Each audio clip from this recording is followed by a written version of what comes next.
Ntsiki Biyela. Who is Ntsiki Biyela? Jeez, that's... In this wine industry, who is Ntsiki Biyela? So, I think, okay, that's a difficult question, who I am in the industry.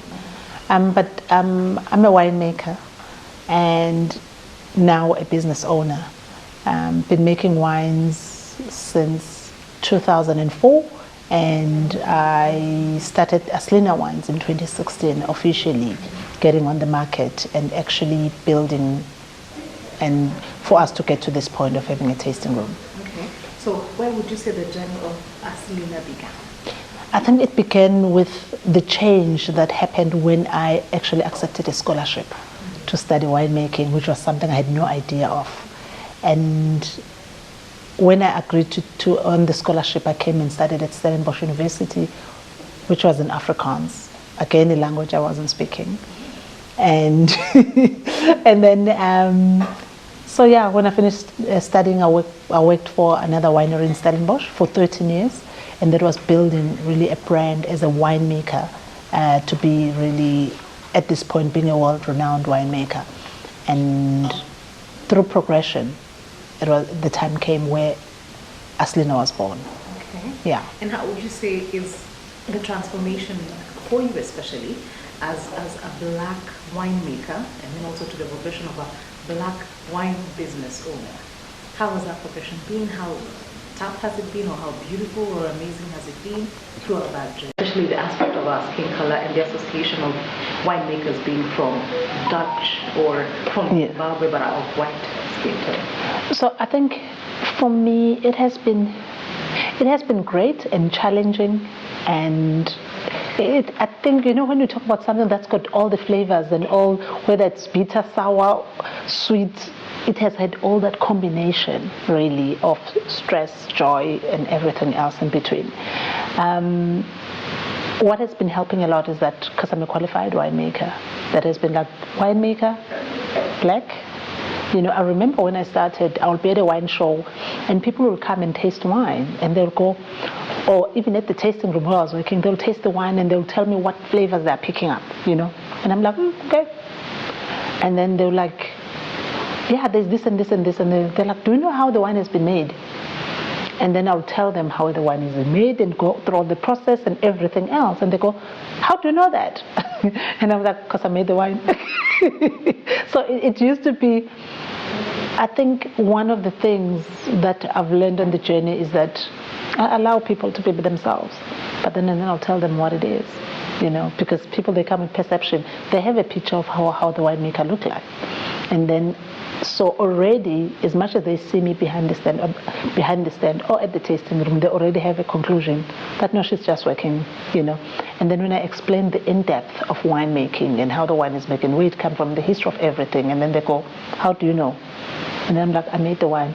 And then some will be like, you allowed me to make an ass of myself. And I'm like, I wasn't good. But I'll tell her, no, you're not the first one. It's like, fast. Yeah. Okay.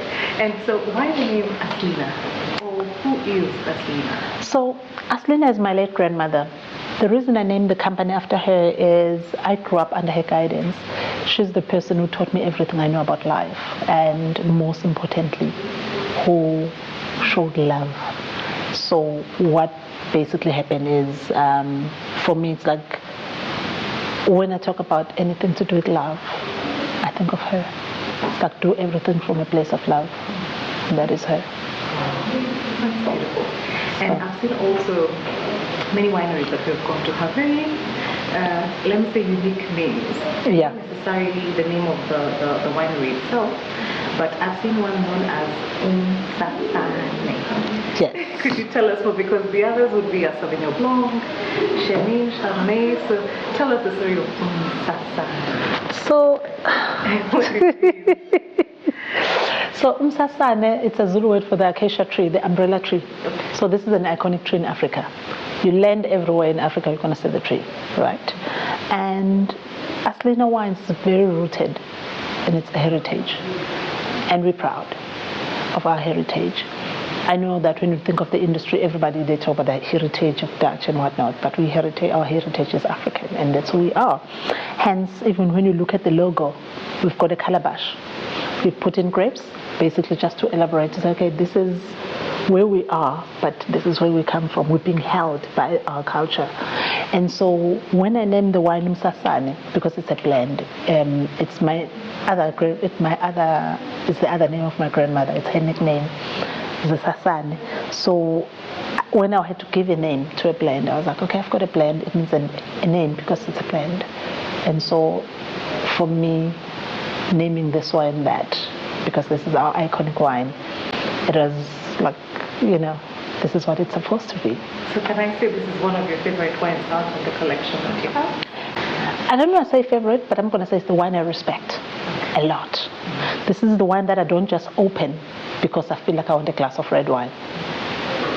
So it's the wine that I say approach it with respect.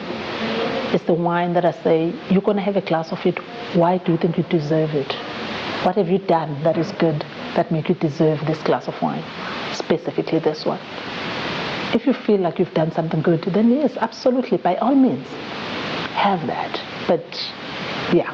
So which one is your favorite? My favorite, I'm going to tell you that I drink this one at different occasions. So I've spoken about Msasane. Okay, I think you're fine with that? Yes. Okay. So Msasane, as I said, it's the one that if I've done something good, then I'll like tap myself on the shoulder. I deserve it. It's love in the glass. It's like, oh, I need a hug, or so this is that. And Chenin Blanc, it's oh my word, that's my gift. To yourself? That's not from me though. It's not a gift from me. Okay. But it's a gift to me, and it's a gift to the world, because this is the wine that. In 2004, when I started making wine, I was specializing on reds, and I was asking myself, what happened when you ferment the white wine on skin? And that answer I did in 2021 when I started making the skin contact Chenin Blanc. And the way I had thought of how it's going to be made and all that, I did exactly that, but not because I was planning to do it exactly that. It was the process that was allowing that. And it came exactly the way I had imagined it in terms of taste and character. And I was like, and it's the one that made me realize that winemaking is a gift for me. And this was the gift.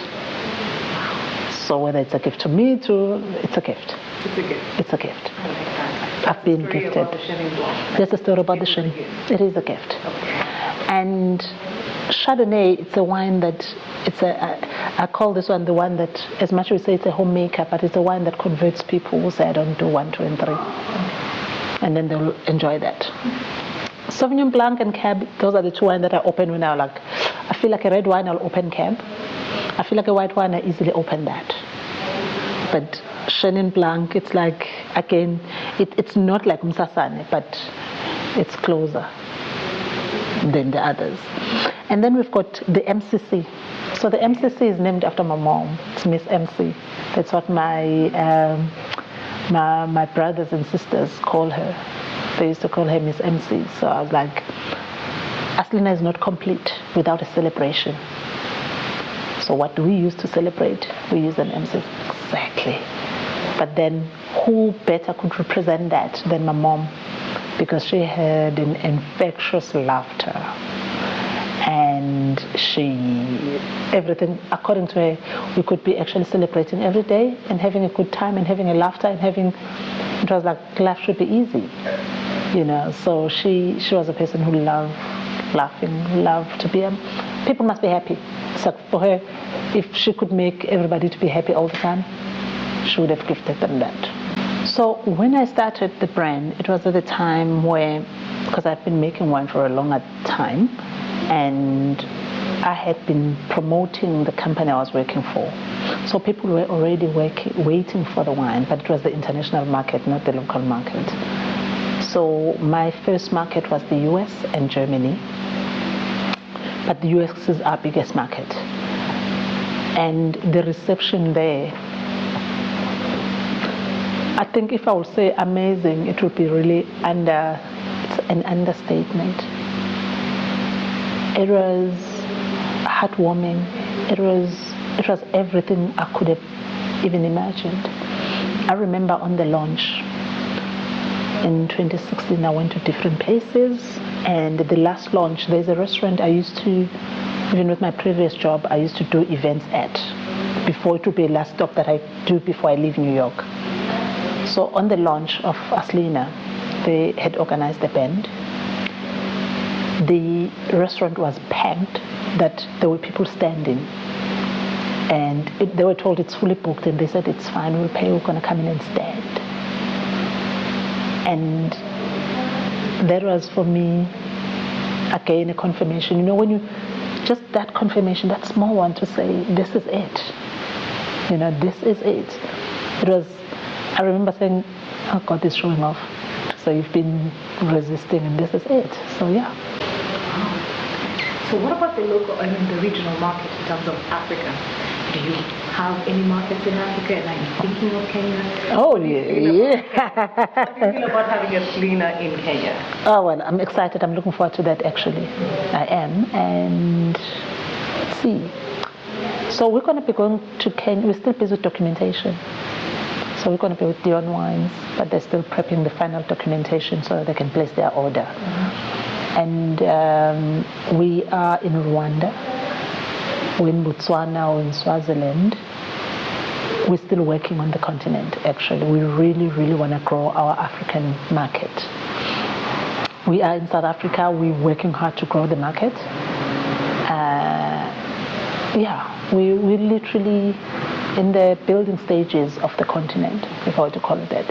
Our aim really, we would love to know that each and every country in the continent shares a piece of Aslina. Would love that, but it's going to take time of building and an introduction and all those. So we're working on that. Most of our cultures, we're not into wine. We don't know much about wine, but people are learning, and there's been a big change. When I look back, when I started in the industry now, and you can see the change. Is it going to be? It's not going to be fully, completely now at a high speed, but things that are being built in a slow way, making sure that the roots are done that deeper.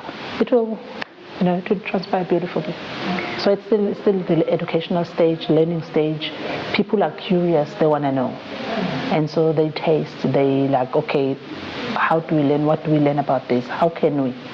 So yeah. As a female black-owned business in the vast winelands of South Africa and of Cape Town, as a woman, what would you say for any other person, not necessarily for winemaking, for any other business, as a female black owner in any region in Africa, what would be your final words for any woman trying to do something new, to be daring? Because like you said, you worked for 13 years as a winemaker before finally that tough push to finally, and it's something that you dreamt of from the very first day that you started, isn't it? Yeah.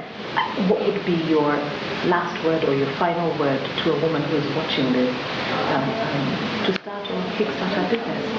I think one of the things is do everything from a place of love, so that you create your grounding proper. And for me, the business is a business. It means it's supposed to make money. So forget money, do it from a place of love, so that you can make sure that you are rooted in who you are, and that you don't get swayed, and stay with your dream to say, this is what I believe in, and understanding that it takes a while for things to work out. It's never an overnight. If it's overnight, lucky, great.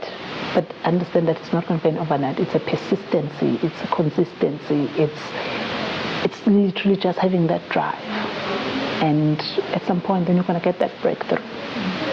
So yeah, I think when we start building things from a bigger picture, not from a my thing, but from an us thing, then that's how we'll be able to conquer. Yeah. Thank you.